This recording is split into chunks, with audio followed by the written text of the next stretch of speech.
Shalom, selamat pagi, salam jumpa dengan Renungan Pagi HKBP Pardamaian Medan. Sebelum kita memulai aktivitas kita pada hari ini, Jumat 5 Agustus 2022, baiklah kita terlebih dahulu mendengarkan firman Tuhan. Marilah kita berdoa. Tuhan Allah Bapa kami, terima kasih Tuhan atas cinta kasih-Mu yang mana Engkau tetap setia memelihara hidup kami, menghantarkan kami dalam keadaan sehat hingga pagi hari ini. Dan sebelum kami memulai aktivitas kami, pada hari ini kami terlebih dahulu mau mendengarkan firman-Mu ya Tuhan. Ajarilah kami melalui Roh Kudus-Mu agar kami dapat mengerti dan menghayati firman-Mu yang menjadi bekal di dalam hidup kami. Ampunkan kami atas segala dosa kami agar kami layak menerima berkat-Mu. Hanya di dalam nama Yesus Kristus kami berdoa. Amin. Ibu Bapak jemaat yang terkasih dalam nama Yesus Kristus, adapun firman Tuhan yang ditetapkan untuk kita pada hari ini sebagaimana ditetapkan dari Almanak HKBP, yaitu dari kitab Markus pasal 13 ayatnya yang ke-13. Demikian firman Tuhan, kamu akan dibenci semua orang oleh karena namaku. Tetapi orang yang bertahan sampai pada kesudahannya, ia akan selamat. Demikian firman Tuhan.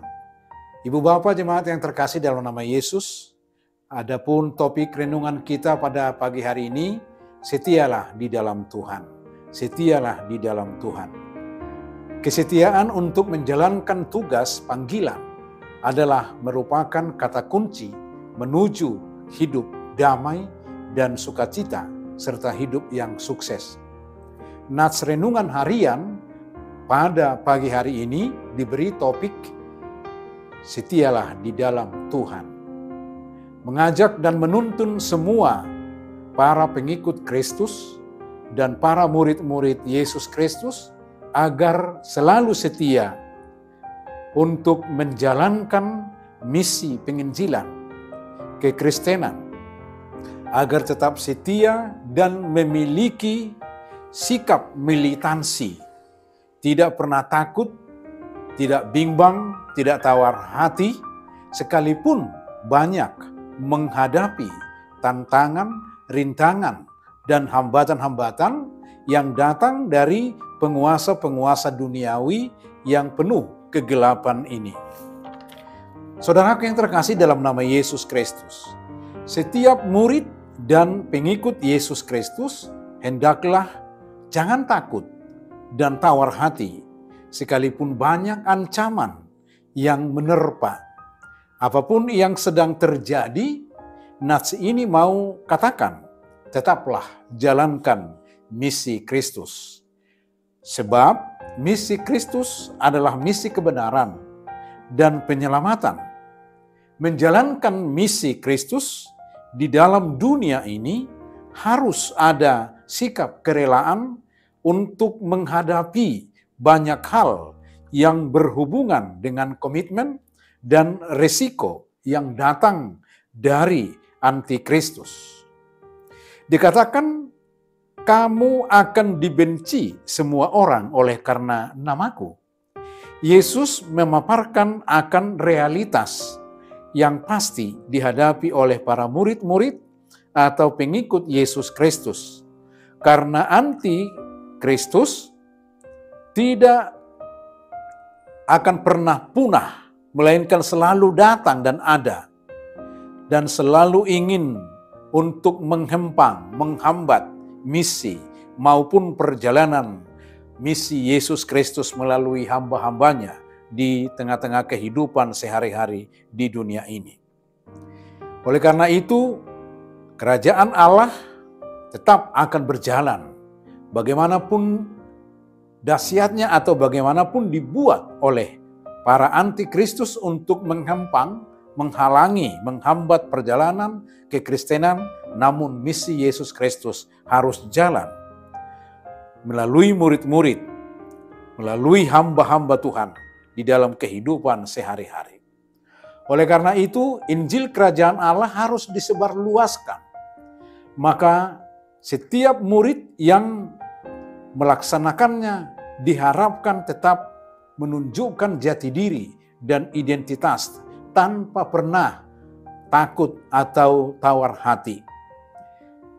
Kata kamu akan dibenci dalam nats ini berarti ditolak, diejek, difitnah, bahkan dicerca, sama seperti Yesus Kristus yang diejek, difitnah, dicerca dan ditolak oleh dunia.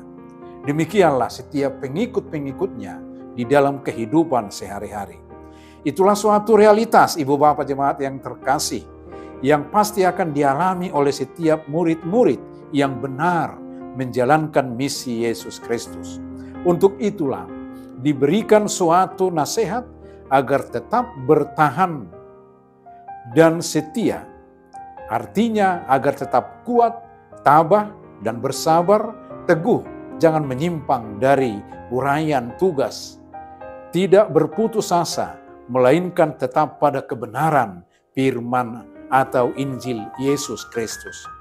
Tetap bertahan di dalam iman, di dalam kehendak Tuhan, yakni tekun berdoa, taat kepada Roh Kudus, dan disinilah orang beriman akan selalu berusaha tampil beda, selalu bersikap optimis. Orang beriman tidak mau kalah terhadap banyaknya kesulitan dan tantangan ataupun rintangan yang sedang dihadapi. Orang beriman akan selalu berseru-seru kepada Tuhan, sebab hanya di dalam Tuhanlah ada jaminan dan kepastian, yaitu keselamatan. Dikatakan dengan jelas dan pasti pada nats ini, orang yang bertahan sampai pada kesudahannya, ia akan selamat. Artinya Ibu Bapak Jemaat yang terkasih, hanya satu yang dapat menyelamatkan manusia, menyelamatkan kita dari belenggu dosa dan kematian, dari ancaman duniawi, dari dunia yang penuh dengan kejahatan, yaitu Yesus Kristus, Tuhan dan Juru Selamat kita yang hidup kekal dahulu, sekarang, dan sampai pada waktu yang akan datang. Oleh karena itu, Ibu Bapak Jemaat yang terkasih dalam nama Yesus, tetaplah setia di dalam tugas panggilan yang diberikan oleh Yesus Kristus kepada kita pribadi lepas pribadi. Tuhan Yesus memberkati kita sekalian. Amin. Mari kita berdoa. Tuhan Allah Bapa kami, di dalam nama Yesus Kristus, terima kasih Bapa, Engkau telah menuntun membimbing kami lewat firman-Mu yang sudah kami dengarkan di pagi hari ini. Masukkanlah firman-Mu itu Bapa, biarlah itu tumbuh berakar dan berbuah di dalam hidup kami pribadi lepas pribadi. Mampukan kami menjadi duta-duta-Mu, mampukan kami menjadi alat-Mu, saksi-Mu, sebagai murid-murid-Mu, sebagai pengikut-pengikut-Mu Yesus Kristus, agar di dalam kehidupan kami sehari-hari, kami tetap setia menjalankan misi-Mu, menjalankan tugas dan tanggung jawab kami, memberitakan berita keselamatan ke seluruh penjuru bumi, sekalipun banyak ancaman, tantangan, dan rintangan yang datang dari duniawi, yang datang dari anti-anti Kristus, pengajar-pengajar sesat, yang ingin menghambat laju perjalanan kerajaan-Mu, agar kami tidak gentar, tidak bimbang dan tawar hati, melainkan kami tetap teguh, kuat, dan kokoh di dalam iman, pengharapan, dan kasih, di dalam berdoa, serta menyandarkan kehidupan kami secara utuh, secara totalitas hanya ke tangan kuasa-Mu ya Tuhan. Oleh karena itu, mampukanlah kami menjadi duta-duta-Mu, agar kami tetap militan, agar kami tetap yakin dan percaya bahwa kemenangan akan kami raih dan peroleh di saat kami setia menjalankan tugas dan tanggung jawab kami sebagai anak-anak-Mu. Berkati kami semuanya, keluarga per keluarga, pribadi lepas pribadi, berkati pekerjaan kami Bapa, dan biarlah melalui semuanya pekerjaan kami, nama-Mu semakin diagungkan dan dimuliakan. Tuhan Allah Bapa kami, terimalah doa permohonan kami, dan ampuni kami atas segala dosa kami ya Tuhan, agar kami layak untuk menerima berkat-Mu. Di dalam nama Yesus Kristus kami berdoa dan mengucap syukur. Amin. Anugerah Tuhan kita Yesus Kristus, kasih setia daripada Allah Bapa, serta persekutuan Roh Kudus, kiranya menyertai dan memberkati kita sekalian hari ini, esok, kekal hingga selama-lamanya. Amin. Shalom, Tuhan Yesus memberkati. Selamat beraktivitas.